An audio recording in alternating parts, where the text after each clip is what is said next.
competing. So I thoroughly enjoyed that experience, but I've enjoyed probably everything that I've ever done in life. I've never once taken a job for the salary, for example. I've always wanted to be paid adequately for what I was doing, but I took the job for what it represented, either as a challenge or the satisfaction or the opportunity to do something. And I would encourage people to do that. Especially young people today going to school, they don't know what they're going to be doing in life. Right. You don't know what doors are going to open or what opportunities are. But one thing you can be assured of, the better prepared you are, the more of those doors will open. Absolutely. So I've always encouraged people to do the best you can at whatever you're doing, even if you don't know what you're doing it for. And I've lived my life that way. I always felt that when I was competing with my contemporaries, I always felt like I had a leg up because I'd always worked harder and done better at the last thing I did and the one before that. So that's what I get out of it. Absolutely, and I think, it is important for people to see the importance of doing something that you love and doing something for the love and passion in it, and not so much, like you said, the salary. So, going back to you as a Marine, there's obviously, you put so much time and effort into that and so much passion towards your country. What was some of the training and just that you went through to... Well, people would like to hear about the hard work and the things that you have to do, but I can in all honesty tell you that I never thought of any of it as hard work.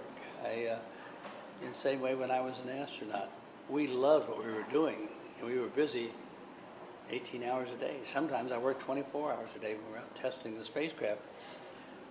I never remember having any resentment over having to do it. It was just like, oh, am I not lucky to be able to do this? And same thing is true when I was in school. When I joined the service without any real education, and I came back to get my education and joined the reserves just so that I would be able to get an education. And I spent the next 8 years full-time college student. First couple of years at NASA were all heavily education-oriented on things that I did not know before, most of them. And I always felt fortunate that I had an opportunity to learn these things. Some of them I've used since that time, some of them I have not.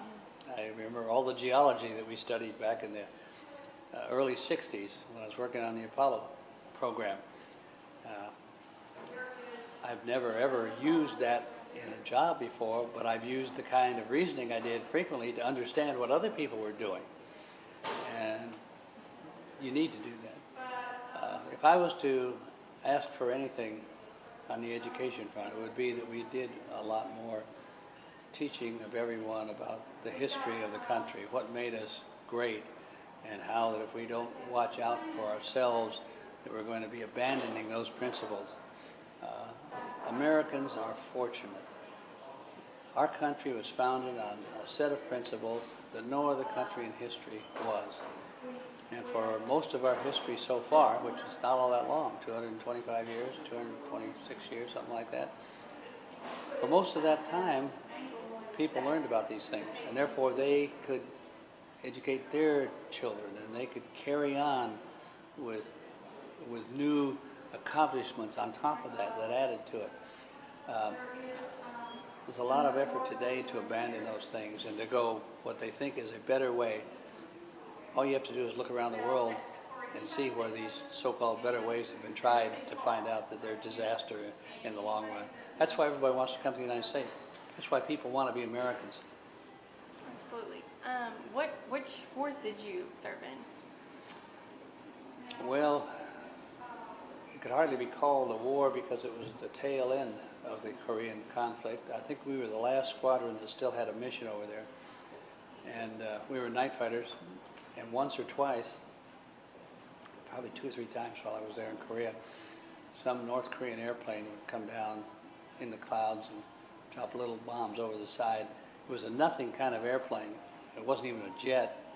But I can remember everybody in our squadron would give their left arm to be launched so they go up and try to shoot it down, just because fighter pilots are trained to shoot down enemy airplanes. And a fighter pilot with a career where he never got to shoot a round in anger, like me, feels very, very frustrated. The other thing is most of the people, most of the astronauts at NASA when I was there back in the 1960s and early 70s, we were all fighter pilots. And the Korean conflict was going on. Vietnam. The Vietnam War was going on. We all had friends who were over there fighting, dying, getting killed, imprisoned. My roommate at the selection process was the second airplane shot down and was a prisoner of war for over 7 years. We all were living the good life here, being an astronaut. Had a lot of good things. And we all felt guilty that we weren't doing our duty, weren't serving our share of what the load was in Vietnam. It worked out okay, I guess, as everything else. It eventually passes over. But that was the real war of my lifetime, even though I was in the Korean War, which was before that. So you did Korean and Vietnam? I didn't do Vietnam. I was here living the good life. Oh, yes. Yeah. And my friends were Right. over there flying in Vietnam. That's awesome. I mean, I couldn't imagine everything you've seen and been through. But, so what, for the celebration at U of H, what is your motive or? My theme? Yes. Well, I'll talk a bit about, I haven't put it together yet, so I'm having to guess, but it'll be about the military and the value of the military and what we should be thinking about it. I think it'll be appropriate for the day. And I will also probably say something about the United States Marine Corps, because November 10th is the birthday of the United States Marine Corps. And I think this is the 227th year for the, no, it's more than that, 230, can't do my arithmetic that quick anymore. It's 230-something birthday of the United States Marine Corps. The United States Marine Corps was created before we had the United States formed, the year before that. So we're a year older than the country is. And I'm sure they told you that in school when you were growing up, didn't they? I'm sure. I don't remember. History wasn't my subject. That's my point. Yeah, exactly. But, well, I really look forward to hearing more from you at the event. And is there anything else that you'd like to include?